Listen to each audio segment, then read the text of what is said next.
The Bible is a book of survival, not to mention that it is the book of wisdom, the book of peace and happiness. And one of the major themes of teachings on happiness and peace is about human relationships. Pakikipagkapwa-tao, pakikisalamuha, pakikipagmabutihan. Sabi ng Panginoon, I came that you might have life and have it abundantly.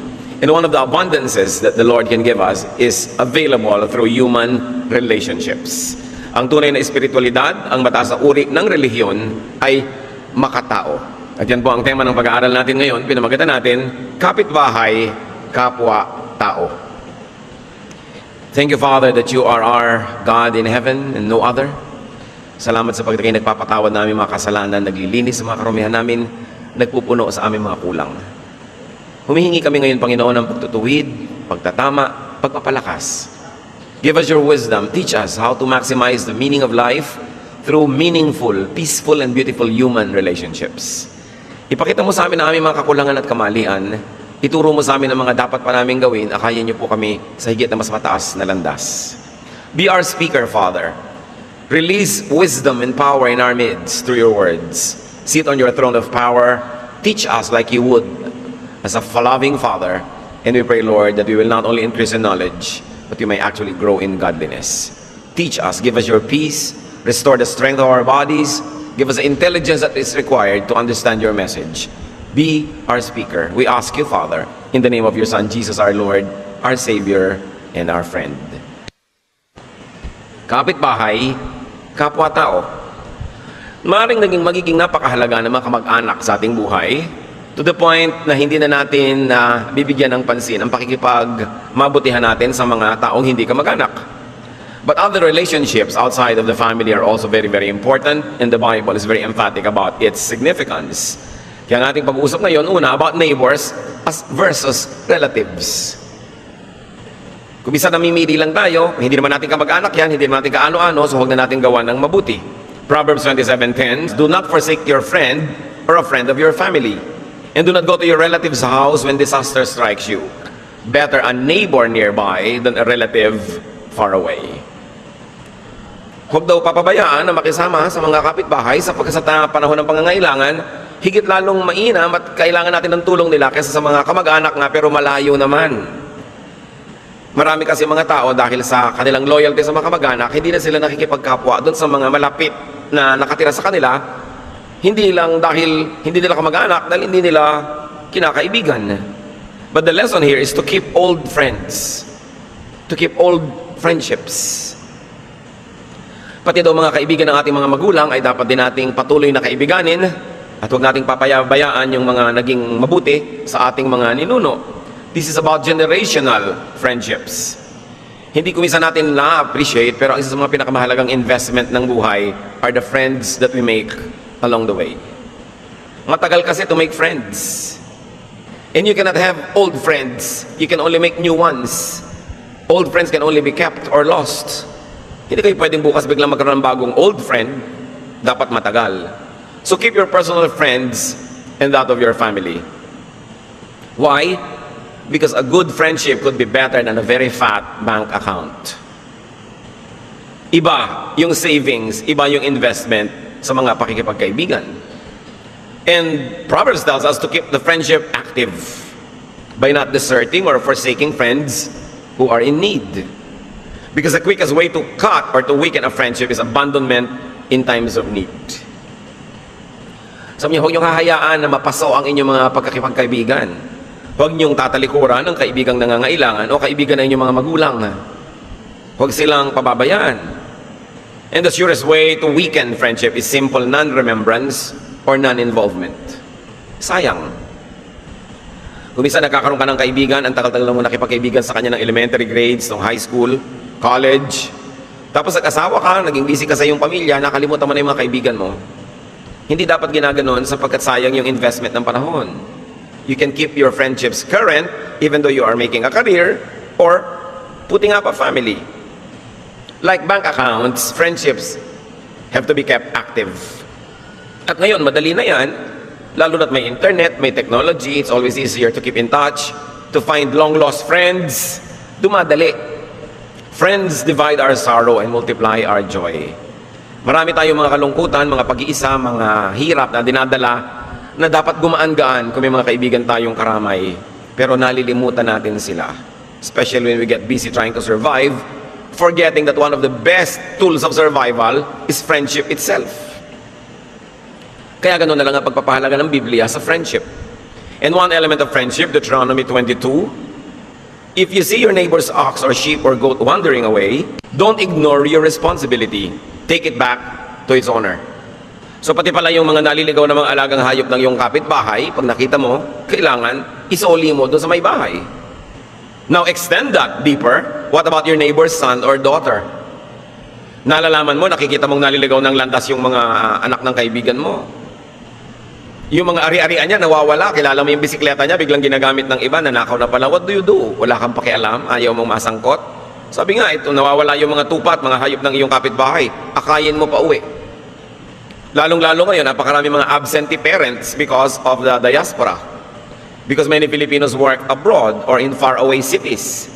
Yung mga nanatiling mga kaibigan na nandyan, malapit sa mga anak ng kaibigan yung absent, meron din tayong pananagutan sa mga yan. Kaya napakahalaga nagpapakamagulang din tayo. That we invite these kids into our homes during family dinners or holidays or vacations so that we don't lose touch with them and we continue to open the communication line so that when we have to give counsel or guidance, there is already a relationship. Napaka-importante. Friends and neighbors are responsible for each other. Kaya sa mga probinsya, ang mga tao mas may magkagandahang asal kaysa sa malalaking mga lungsod.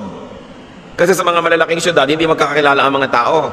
At dahil hindi magkakakilala, pwede na maging magaspang, pwede na maging rude, pwede na hindi maging mabait.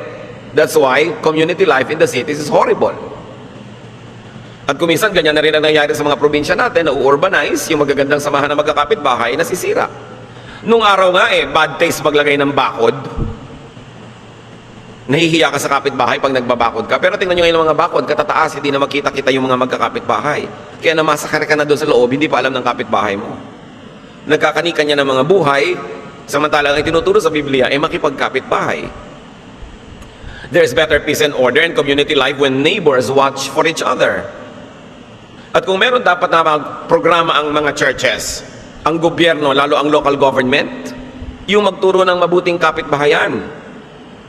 Mga corporate policies, kung meron kayong mga kumpanya sa iba't ibang neighborhoods, lalo may mga mina kayo doon, may mga pabrika kayo doon, nakakasira kayo ng environment, dapat makitungo sa mga tao doon. A certain income of the company should be spent for community relationships, social service. Dapat corporate policy yan, yung kapitbahayan. Magtatayo ka ng factory, dudumihan mo yung ilog, sisirain mo yung environment. Anong karapatan mo para gawin yun sa mga taong taga roon? The least that you can do is makipagmabutihan and plow back parts of your profit to the community that's being affected. Corporate responsibility to the community. Kapitbahayan. Hindi yung meron kang isang factory o meron kang isang corporate office sa isang malayong bayan. Meron kang compound for your own employees at akala mo kayo kung sinong mga mayayaman doon sa baryo na yun na hindi nakikisalamuha, nakahiwalay sa mga tao. Samantalang ang hinuhutot nyo yung natural resources ng bayan na yun. This is wrong. Kailangan yung pakikipagkapitbahay. Kaya ang mga kagandahang asal din, kung ang mga tao yung magkakakilala sa isang barangay, sa isang kalye, people become more polite. Kung meron talagang inaatupag dapat ang mga barrio captain natin, mga barangay captain, to cement neighborhood relationships. To let people know everybody and to let people get involved in the community life. Hindi pwedeng kanya-kanya. Nakikita nyo yung pagkakanika-kanya, kaya ang dami-daming baha. Kanya-kanyang hulog ng basura sa kanal, kanya-kanyang linis lang ng bakuran, ihulog mo sa ilog yung basura mo, ilagay mo sa kapitbahay mo pag hindi siya nakatingin. But when disaster strikes, the entire neighborhood suffers. In fact, according to many studies, maraming mga bayan nagsusurvive because of neighborhood relationships. Yung may mga tsunami, yung mga lindol, may mga landslide, maraming nahuhukay, maraming naililigtas kasi yung kapitbahay nagtuturo. Ay, may bahay po dyan dati. Natabunan lang. Kasi hindi naman alam ng mga dumadating na mga relief workers yan. Pero pag nagtutulong-tulungan yung magkakapitbahay, may nagagawa. At yan ang dapat nating ibalik sa buhay Pilipino. Yung pakikipagkapitbahay.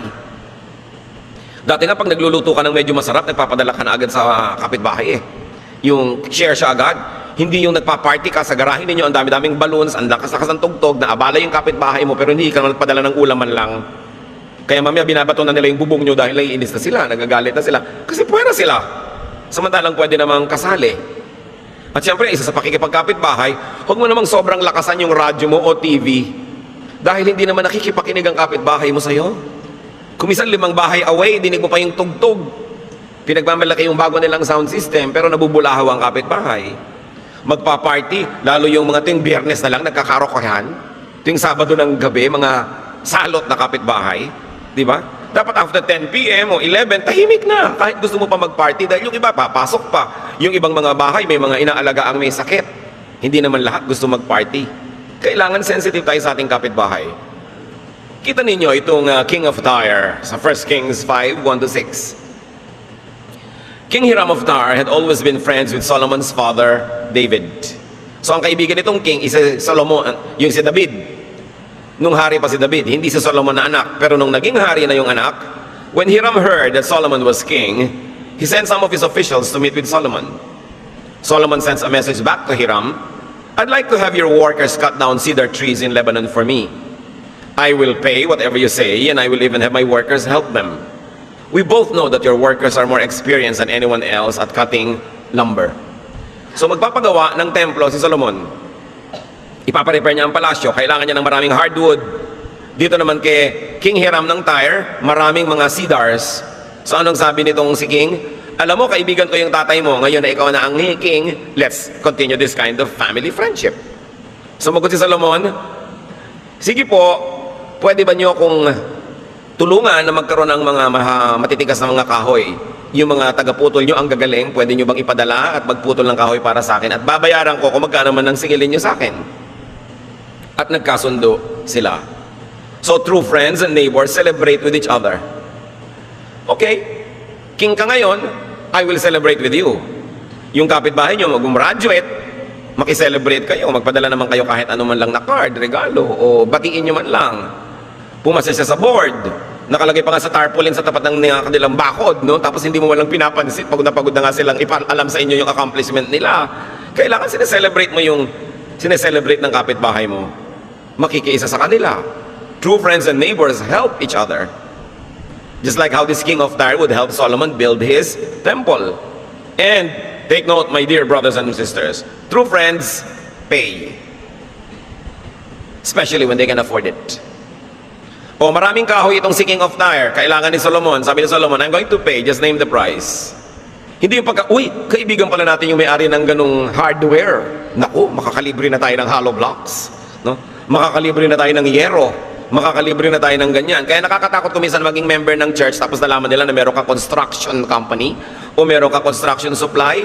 Panay na ang parinig sa inong pastor para dalhin mo na lahat ang bubong, dalhin mo na ang poste. Parang ikaw na lang yung member dahil ikaw yung may tindahan. Kung talagang kaibigan ka, pay. True friends, pay. Para hindi ka pagsawaan. Para hindi magdamdam o kaya tulong mo. Gusto mo pala ng ganun, di bayaran mo. Kaya mo magbayad, huwag kang kumuha. Hindi yung, ay sister pala natin itong may-ari ng tindahan, meron po bang discount? Huwag kayo hingi ng discount sa mga kapatiran natin. Kayo yung magbayad ng buo para magtubo sila at yumaman. Hindi yung nagsara sila dahil sa dami ng kapatiran na bumibili humihingi ng discount. Pagbalik mo, ba't sarado na? Salot kasi ang mga kapatiran niya sa church, puro hingi ng discount. Nalugi na tuloy. Dapat, pag may kapatid tayo, lalo sa pananalig, may kapitbahay ka, pinapatronize mo siya para siya umasenso. Hindi ka pabigat.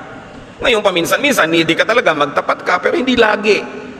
At dapat siya yung nagbo-volunteer na magbigay siya ng discount. Bakit? Stockholder ka ba? Bakit may puhunan ka ba? Ba't ka nag-expect ng discount? Yan ang isang masamang sakit ng mga Kristiyano. Kung walang kapatid sa church, akala mo, kasosyo ka na nung negosyo. Gusto mo laging libre ka. Friends pay. The goal of a true friend is to enrich the other friend, to support, to patronize, hindi maging pabigat. Consider what happens when no one has no friend. John 5, 2-9. In the city was a pool. Many sick, blind, lame, and crippled people were lying close to the pool.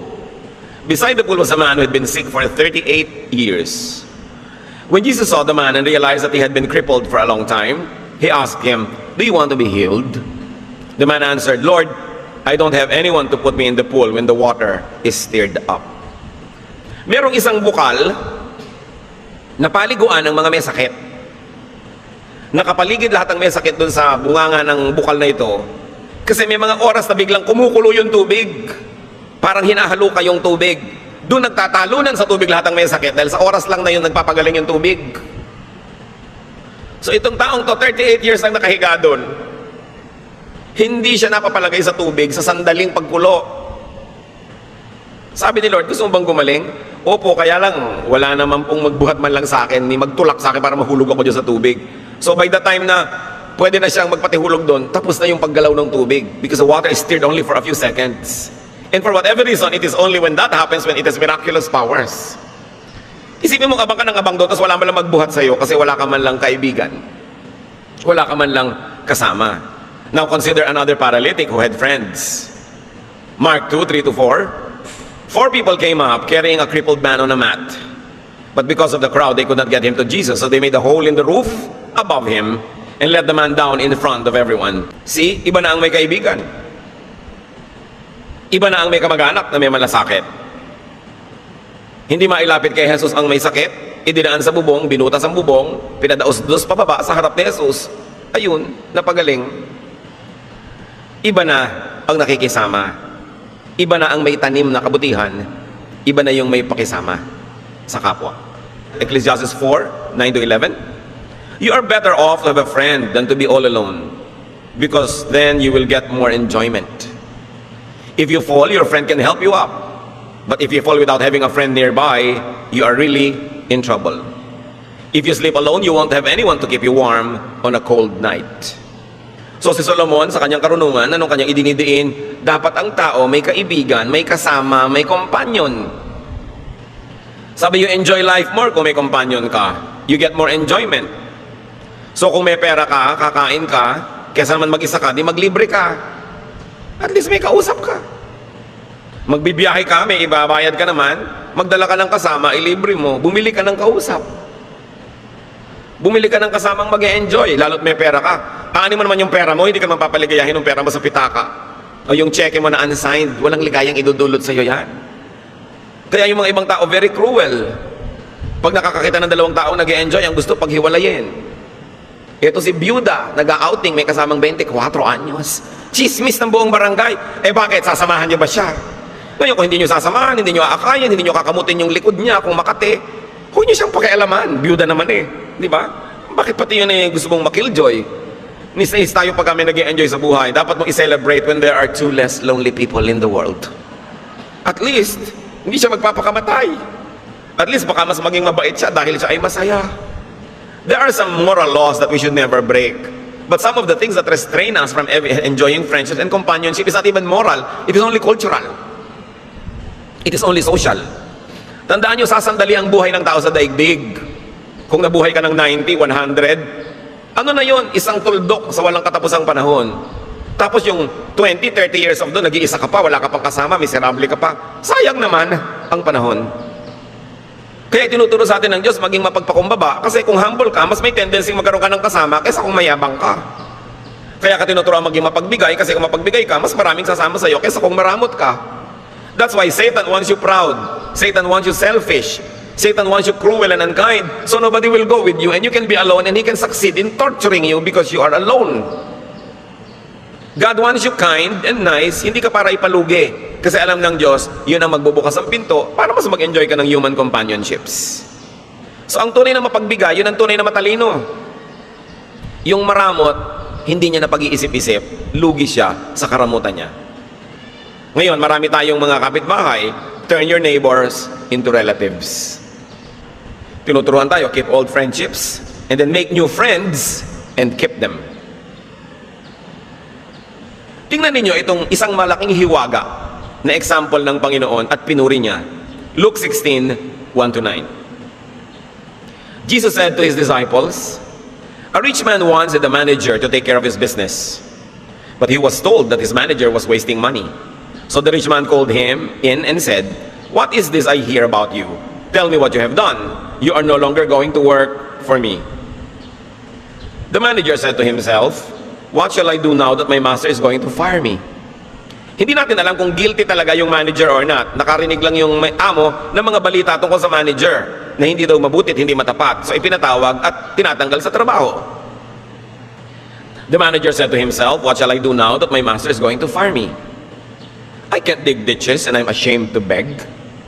I know what I'll do so that people will welcome me into their homes after I've lost my job. Then one by one, he called in the people who were in debt to his master. He asked the first one, "How much do you owe my master?" 100 barrels of olive oil. The man answered. So the manager said, "Take your bill and sit down and quickly write 50. Sabi niya, tatanggalin ako sa trabaho. Pag nawala na ako ng trabaho, kailangan naman may mag-welcome sa akin sa mga home nila. Ganitong gagawin ko. Isa-isa niyang pinuntahan ng may mga utang sa kanyang amo. Magkano utang mo sa amo ko? Ilang bariles ng mantika? Sabi niya, eto, 100. Isulat na lang natin 50, ha? Para yan ang singilin sa'yo. Nagganansya ka na ng 50 dyan. The manager asked someone else who was in debt to his master, "How much do you owe?" 1,000 bushels of wheat. The man replied. The manager said, "Take your bill and write 800. 800 na lang." The master praised his dishonest manager for looking out for himself so well. Imbes magalit yung amo, pinuri. Ang galing nito, ha? Sabi niya, marunong mag-alaga sa sarili. That's how it is. The people of this world look out for themselves better than the people who belong to the light. My disciples, I tell you to use wicked wealth to make friends for yourselves.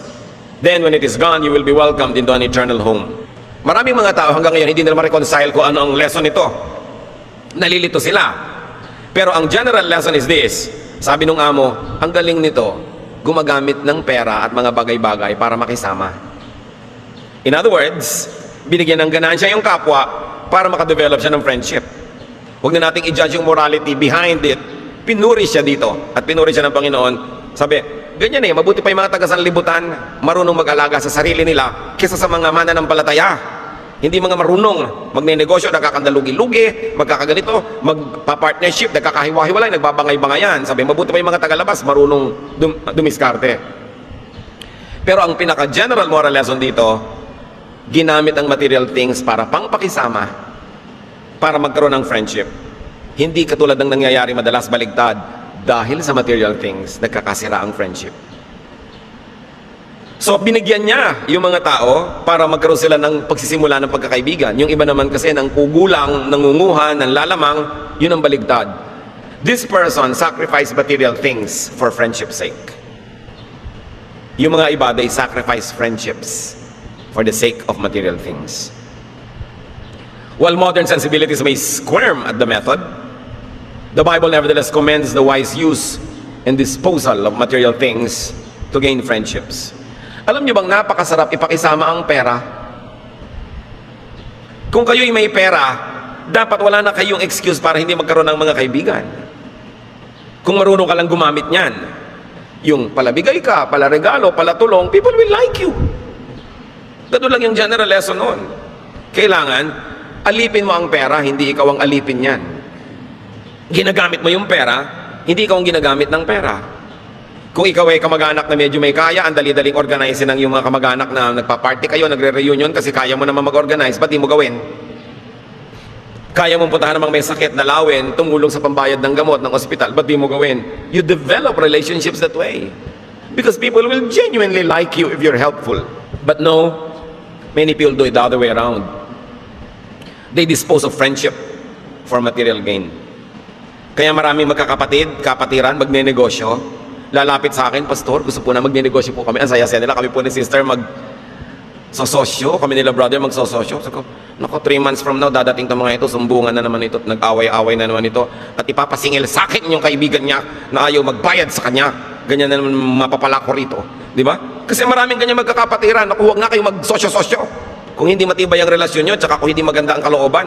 Kasi naglalamangan, mamaya pareho tuloy hindi nag-church kasi nagkakahiyaan o nagkakagalit. 90% ng mga magkakapatiran pag nagsosyo, nag-aaway. And that's a conservative estimate. Kaya sabi nung sa Bible, mabuti mo yung tagalabas, marunong sila magdala ng kanyang mga bagay. Bakit nga ba? Kasi nakakahiya, kapatiran mo naman, hindi mo ma-audit, hindi mo matanong, pero napupuno na yung inis mo dito, sasabog din yun, huwag mo nalang ipunin, magtanong ka na maaga pa lang. Dapat pag nag-negosyo kayo, clear yung accounting, clear yung auditing.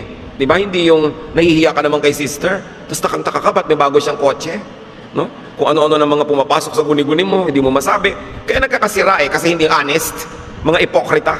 Ayaw aminin na alam mo, nagtatanong ng sarili ako, bakit wala tayong kita, pero ang laki, palaki ng palaki ang mga hikaw mo. Di ba? Bakit hindi tayo magkwentas klaras dito? Dapat ganun. Business is business. Kaya mahirap kung minsan yung magpapagawa ka, construction. Naku, mahirap yung ang contractor mo, friend.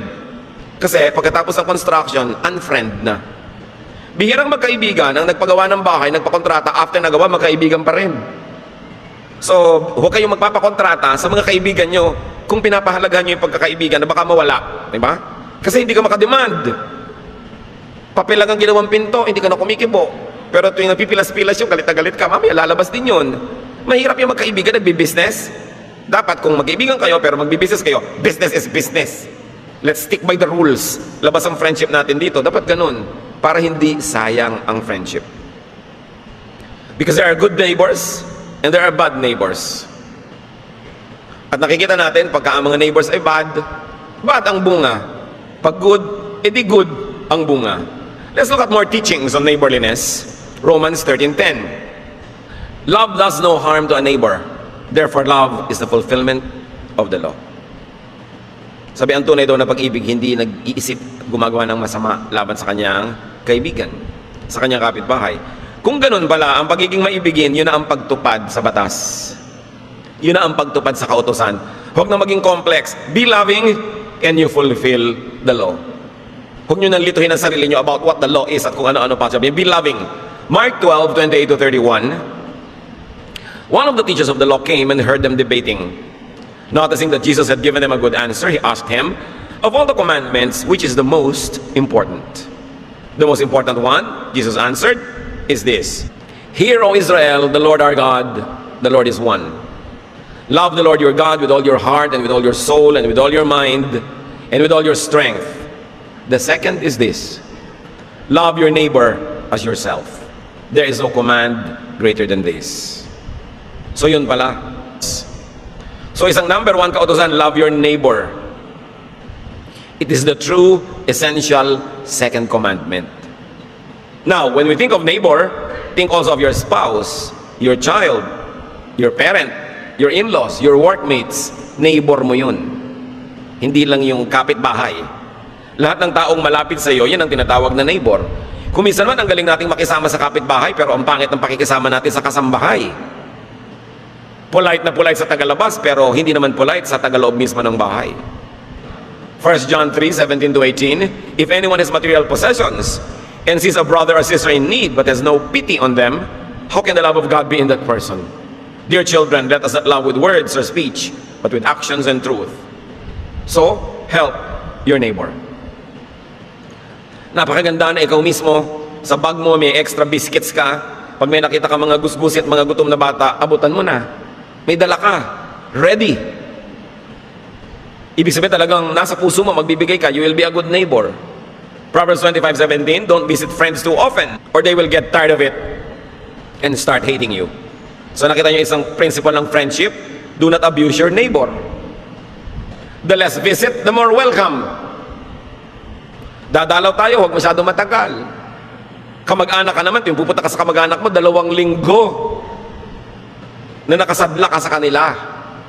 At dahil gusto mong mabawi ang iyong pamasahe, galing ka pa sa Mercedes, may dala ka pa mga daing na ibebenta mo kung kani-kanino at amoy divisoria na yung bahay ng kamag-anak mo. Ang tagal. Sabi, don't visit friends too often. Kung darating ka, yung hindi ka pabigat. Yung pag nagbukas ang pinto, nakita yung mukha mo, gusto magpakamatay nung nagbukas. Naku, may dumating na kamag-anak. No? Kailangan welcome ka kasi matulungin ka, mabait, may dala-dala kang regalo, o kung wala man, your warm body, willing ka magtrabaho. Hindi yung bisita ka, tapos akala mo ka kung sinong among dakila. Hindi ka nagluluto o naghahain. Pwede mo lang gawin yun kung ikaw nagbigay ng pamalengke. Pero kung hindi, kailangan kaliskisan mo yung isda, no? Hugasan mo yung mga plato. Kailangan marunong ka makisama. Do not disturb too often. Do not ask and borrow too often. And when you ask, you pay. Kailangan binabalansin mo ang relasyon. Proverbs 25:18, a man who bears false witness against his neighbor is likely a heavy sledgehammer and a sword and a sharp arrow. Don't tell lies against your neighbor. Isa yan sa mga pinakamabilis na dahilan para mag-away-away ang magkakapitbahay. Chismis. Kaya sa mga kapitbahayan, makita mo yung mga pangkat-pangkat, usually it's divided along chismis pangkat. No? Group A against Group B. So huwag nakikisangkot. Huwag aakyat sa bahay ng may bahay, may dalang balita, akyat dito, chismis doon. Magulo yan. Never turn neighbors into enemies. Never turn your neighborhood into a war zone. Kahit anong sabihin nyo laban sa inyong kamag-anak, kapitbahay, makakarating. Imposibleng hindi. Don't even have the illusion that the person will never know. Malalaman at malalaman niya yan.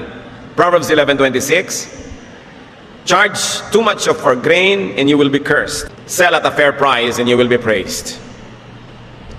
What sorrow for you who buy up house after house and field after field until everyone is evicted and you live alone in the land. So ano pinapakita dito? Isang nangangalakal na sobrang maningil at magtubo. Yung iunan, sobrang mamili at mangilit na mga ari-arian. Sabi, ang mangyayari niyan, sa'yo nga lahat yan, pero nag-iisa ka, wala kang kasama. You should know when to stop being greedy. Do not take advantage of your neighbor's poverty or weakness. May neighbor kang nangangailangan, nangungutang, ang laki-laki ng i-charge mo pang interest. Kung hindi mo naman ikamamatay, pautangin mo. Kung gusto mo mag-charge ng interest, yung talagang legal lang at yung maganda lang at sapat. Cost of money, para hindi ka naman nalugi. Pero sobrang mong pagsamantalahan, pasasalamatan ka nun dahil tumulong ka, pero sa loob nun, ini sa'yo. May sama ng loob, may galit. Kasi alam niyang pinagsasamantalahan mong kanyang pangangailangan. Itong si Lot at si Abraham, nung sila'y nakakagalit ang mga kanilang mga tauhan dahil nag-aagawan ng damo para sa kanilang mga tupa, nag-aagawan ng tubig, naghiwalay sila, tahimik ang buhay nila. Kung meron talagang competition, hindi maiwasan, maghiwalay kayo. Mabuti nang magkalayo physically, pero magkalopit pa rin ang inyong kalooban. Solve neighborly issues peacefully and fairly. Kailangan hindi yung gusto mo lagi kang lumamang. Mga kapatid, pag meron po kayong deal with anybody, always leave something on the table for the other person. Kailangan, hindi lang kayo ang panalo. Hindi win-lose. Dapat win-win. Win ka, win din siya. You both go home happy. Hindi yung sobra kang lamang. Always leave something on the table for the other man. And they will always want to negotiate with you on the table. Kasi fair ka. Even early Christians shared their possessions. Acts 2:42-47. All the believers were together and had everything in common. They sold property and possessions to give to anyone who had need. They broke bread in their homes and ate together with glad and sincere hearts, praising God and enjoying the favor of all the people. And the Lord added to their number daily those who were being saved. People sometimes ask me, Pastor, ano pong magandang evangelistic program? Ano po ang magandang gawin para sa soul winning, para dumami ang members, para lumago ang aming fellowship? I always tell them one thing, be loving, share, and you will grow naturally. Yan ang nakita natin sa Acts 2. Because people like to be part of a loving group. People are attracted when there is love and sharing and fellowship, eating together. Who will not want that?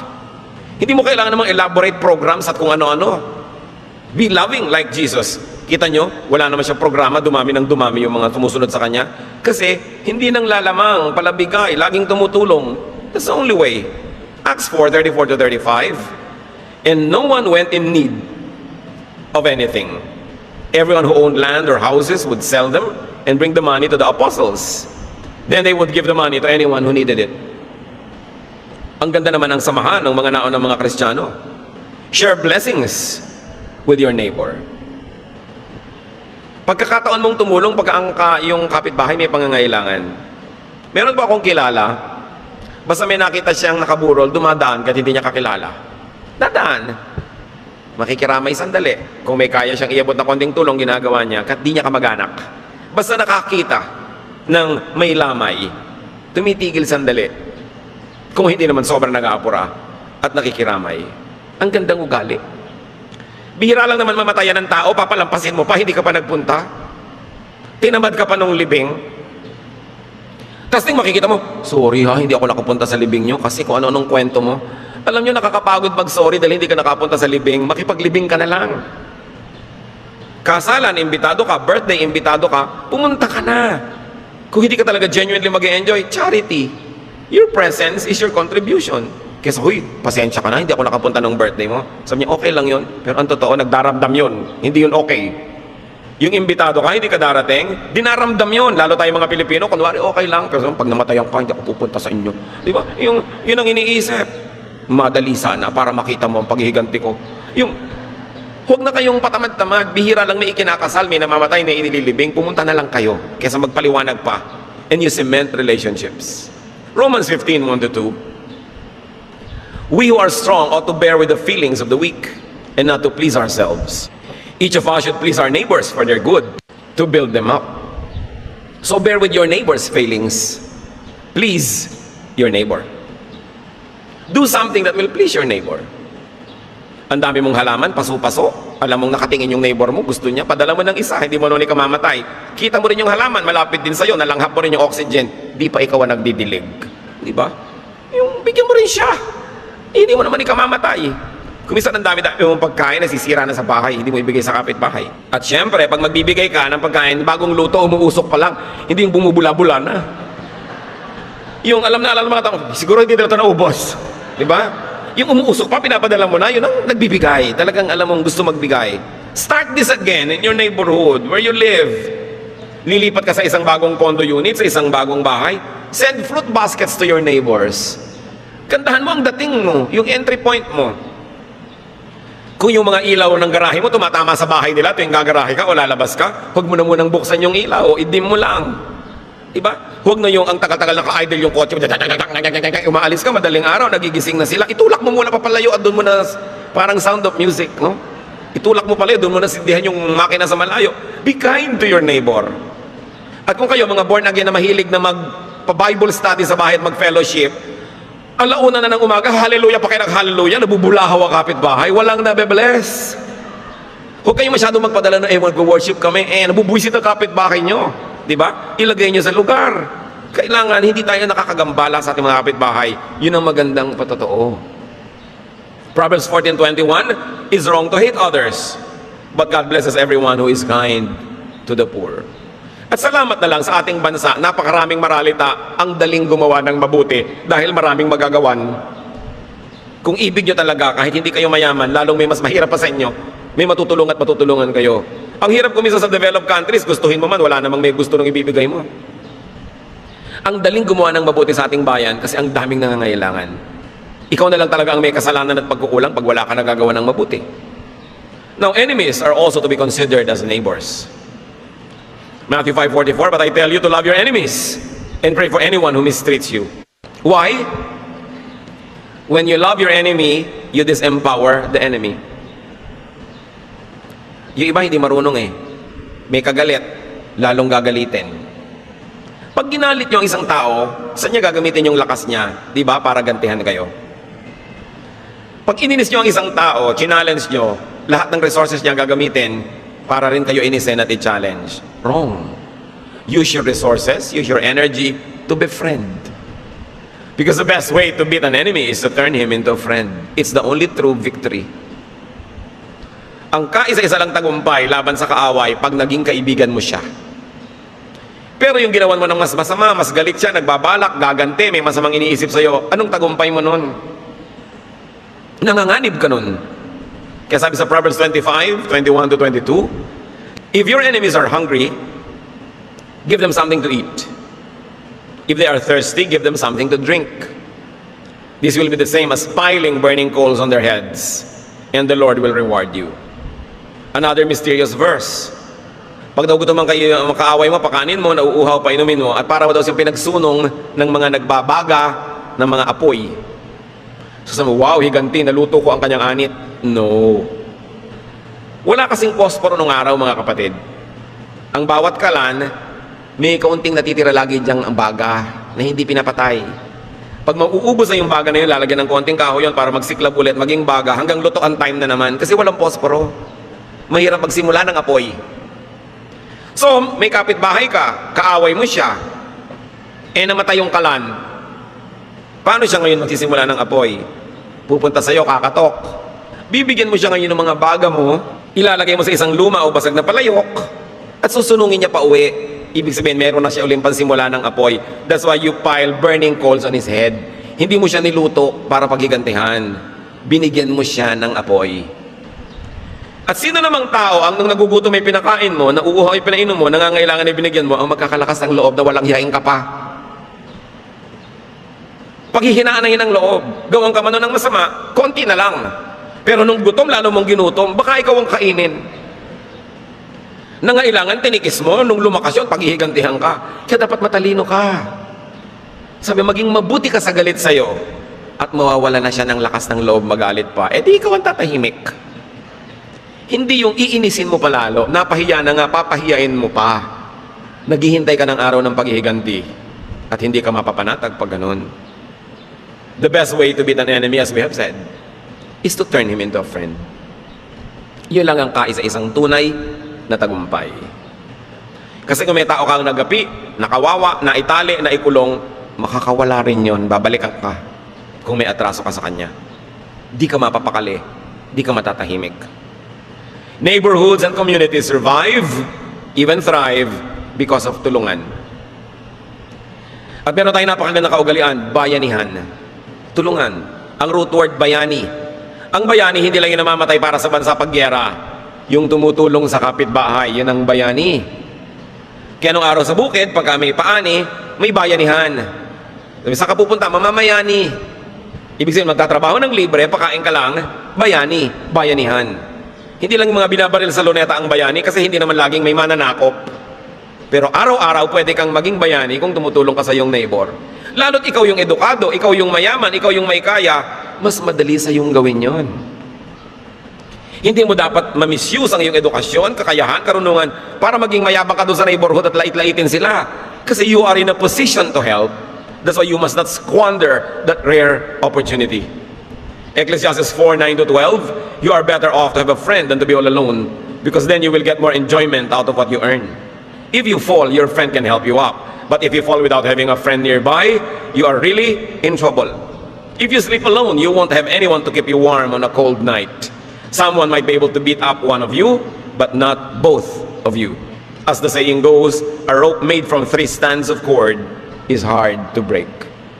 Di ba? Ang isang hibla ng sinulid, madaling putulin. Pero pag tinirintas mo na yan, 3 na sila, 4, matibay na. Kailangan, sabi niya, may kasama ka sa buhay. So rediscover neighborliness. Inside your own house, in your classroom if you're a student, in your school, in your workplace, and at church.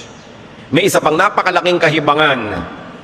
Yung makipagtarayan ka, makipagchismisan ka, makipagkagalit ka, sa church mate, sa kapatiran. Sa church pa kayo nag-away. Bagyan na lang kayo pumunta sa sabungan, maglagay kayo ng tare at doon kayo maglaslasan. Pero sa church, ilagay mo naman sa lugar. Kahit saan masama yung may kaaway, pero sa church, tripling kamalian yan. Nasa ministry ka, kagalit mo yung nasa kabilang ministry. Member kayo na isang ministry, pinagchichismisan niya yung nandun sa kabila. Naku, yung mga ganyan, dapat tamaan talaga ng kidlat. Kainin ng lupa. Papakin ng mga langgam. Kasi mali, why are you creating war zones inside the church? The body of the Lord. Kaya kung kayo ang nagpapasimula niyan, tigilan nyo. Kung kayo yung biktima, magpatawad na lang kayo and shut up. Kasi pagka nagdadaldal pa kayo, reklamo, may makakampi kayo, lalabanan naman yun, hindi na naman yan matatapos. Yung merong 2 partido na gusto magpunta sa akin dahil nag-aaway sila, pareho ko silang gustong ipatali sa langgaman. Pareho kayong mali. Kasi una, yung isa ang nagsimula, di mali siya. Ngayon, hindi ikaw nagsimula pero pumatol ka, di mali ka na rin, pareho lang, kaya huwag na kayong pupunta-punta sa akin dahil talagang ipapatali ko lang kayo sa langgaman. Wala akong kakampihan dyan, mga nag-aawayan sa church, mahiya kayo. Di ba, nasa church ka, the body of the Lord, the body, the holy body of which Jesus is the head. Tapos nandun ka sa loob, kinukonsinti mong may gulo dyan, kailangan gumawa ka ng paraan para sugpuin at tumahimik. Yung iba, nagsusumbong-sumbong pa sa Facebook. Di ba? Yung Facebook for friendship, hindi para sumbungan. Kailangan ilagay sa lugar ang mga buhay natin. Develop neighborliness. Personally versus individualism. Communally versus clannishness. Kaya marami mga bayan tayo, ang gulo-gulo, kasi clannish ang mga tao, hindi iniisip yung buong bayan, yung pamilya lang nila. Kaya ubusan ng lahi, ang gulo. Nationally versus regionalism. Meron tayong isang bansa, hindi ka lang Tagalog, hindi ka lang Bicol, hindi ka lang Cebuano, may bansa tayo, kailangan buuin yun. Pasay na, luma na, primitive na yung regionalism.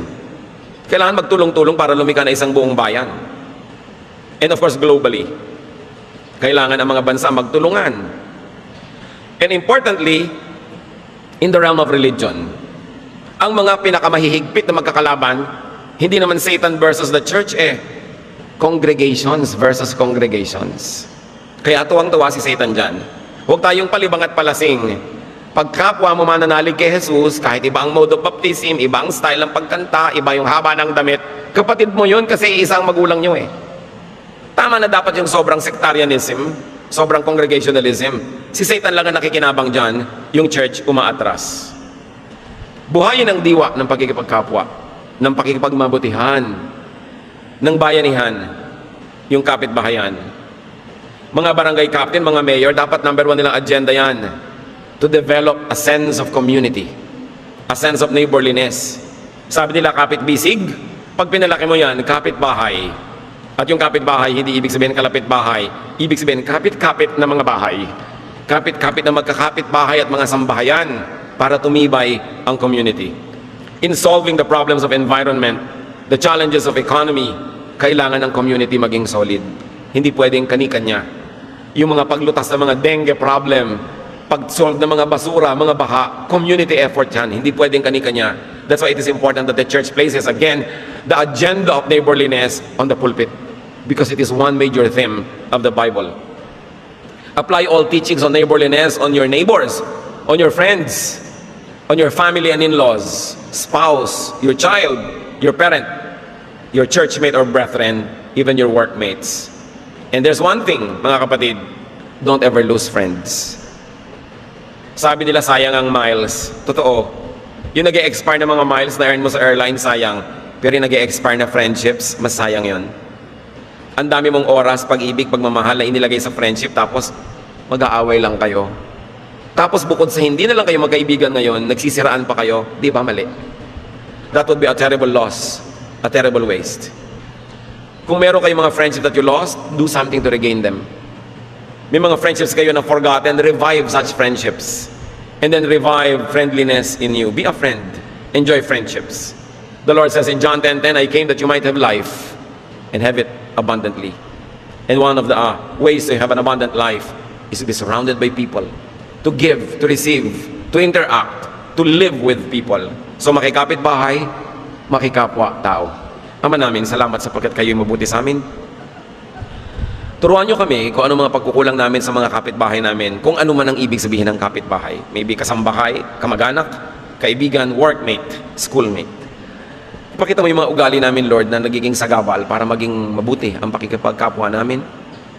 Continue to make us realize how we can change by your power and by our obedience to your word. At turuan mo kami, Lord, kung ano mga dapat namin gawin to bring back neighborliness, friendliness in our midst. Magbulay-bulay tayo sa madaling mga kapatid, hanapan ng personal application ang napakarami mga tagubilin ng mga pinag-aralan natin. O Lord, in silence, deal with your people, correct us, strengthen us, empower us, enable us to maximize happiness in life through meaningful relationships.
Thank you.